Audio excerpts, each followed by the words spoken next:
You're nothing but a traitor, Theresa. How could you go back to that evil gypsy fortune teller after what she told me? What did she say to you, Whitney? Just some awful, weird, horrible things. Theresa was right there. She heard them. Please don't be mad, Whitney. I wasn't going to talk to her. I just happened to be passing by her tent. Happened to be passing by. Right. I was. She said she was going to tell me more about Ethan, but listen to what she said to me, Whitney. She looked into her crystal ball, and she said she saw me wearing satin, and that I was living in a mansion, and my last name was going to be Crane. I just got so caught up. I tried to tell her that that's what these people do. They tell you what you want to hear. Or what you don't want to hear. You're right, either way. But I have to learn to accept reality. I can't marry Ethan now that he's going to marry that preppy Deb Gwen Hotchkiss.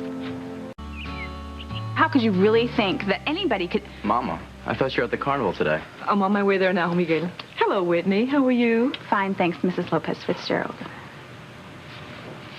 Theresa, everything okay? I'm fine, Mama. Honest. Okay, good. I'll see you later, then. You really okay, sis? I wish everybody would stop asking me that. I'm totally, completely, 100% fine. And you didn't have to walk me all the way home, you guys. Hey, Theresa, I live here, too. I know, Miguel, but you weren't planning to leave the carnival. Don't worry, I'm going back. You're still mad at me, Whitney. You know I'm not. As long as you stay away from all gypsies and Ethan Crane. Deal.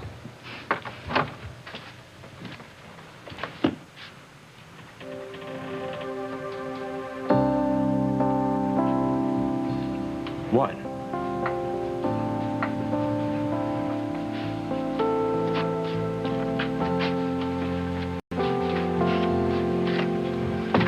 I've been cutting out all these pictures ever since I could remember. Everyone laughed, but I knew one day my life was really going to be like this.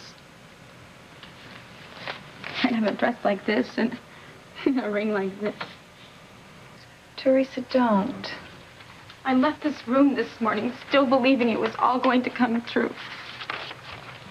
A stupid, lovesick teenager who thought if I just dreamed hard enough, long enough, even impossible dreams would come true.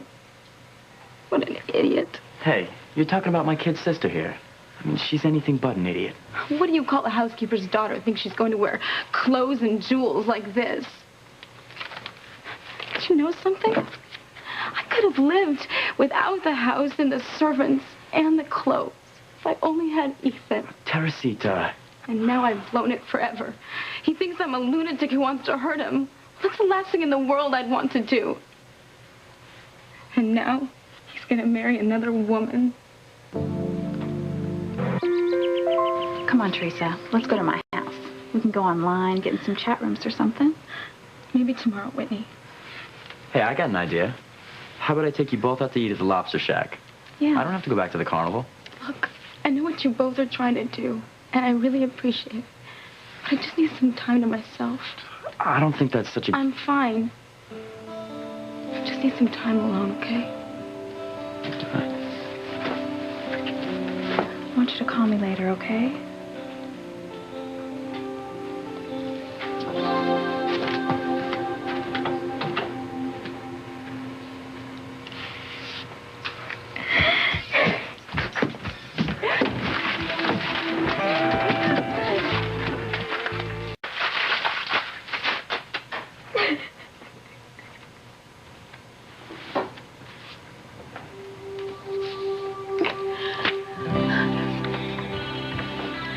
You were supposed to marry me, Ethan. How could you ask Gwen Hotchkiss when I could have made you so much happier?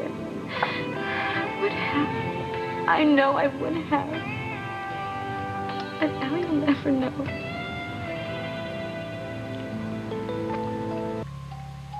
You don't even know me, Ethan.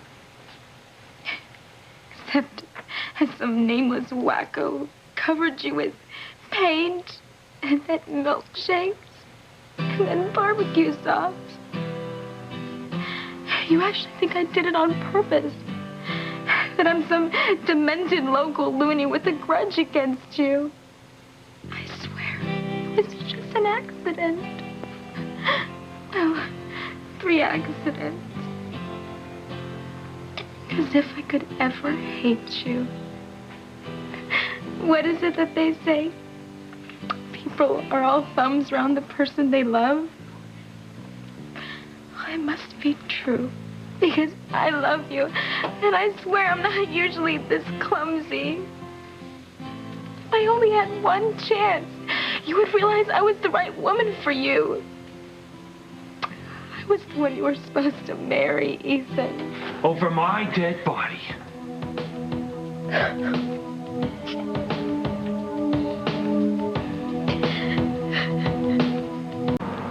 All of this pain and all of your tears are caused by that one worthless creep. Don't call him that. Ethan's not a creep.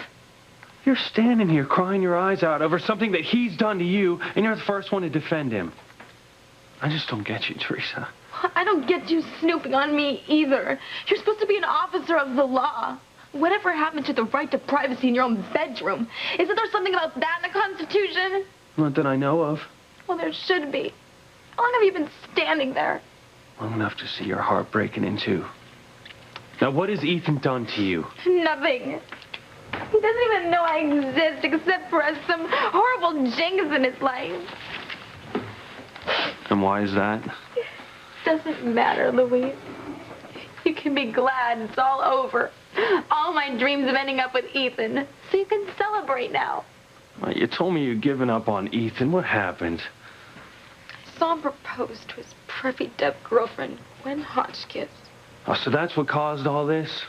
Oh, who do you think that he'd want to marry? Oh, for crying out loud. Do you honestly think that he would step down from his mansion on high and notice his housekeeper's pretty little daughter? Oh, what's he gonna do? Give you the glass slipper? Gallop up to our front door and sweep you away on his white stallion? Go ahead, Louise. Make fun of me all you want. You can't make me feel any worse than I already do.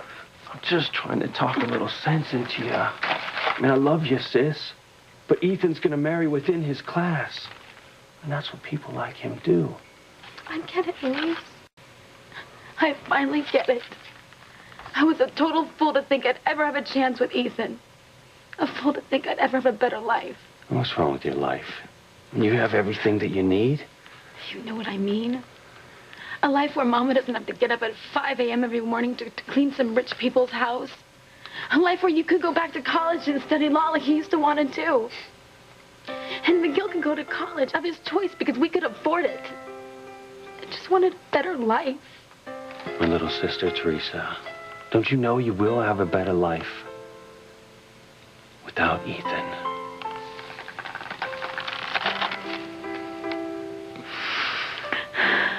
To me, Louise, I just didn't want to see you get hurt like this. I wouldn't let myself see what was so obvious to you and everybody else. What's wrong with me, Louise? Nothing's wrong with you. You are as perfect as anyone can be. Beautiful, spirited, fearless. Yeah, a little flaky sometimes, but that's what makes you even more precious to me.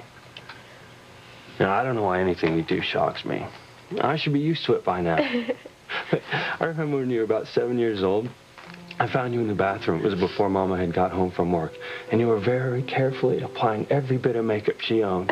You'd taken her favorite dress and cut it up with her scissors and made it into a ball gown. Oh, no.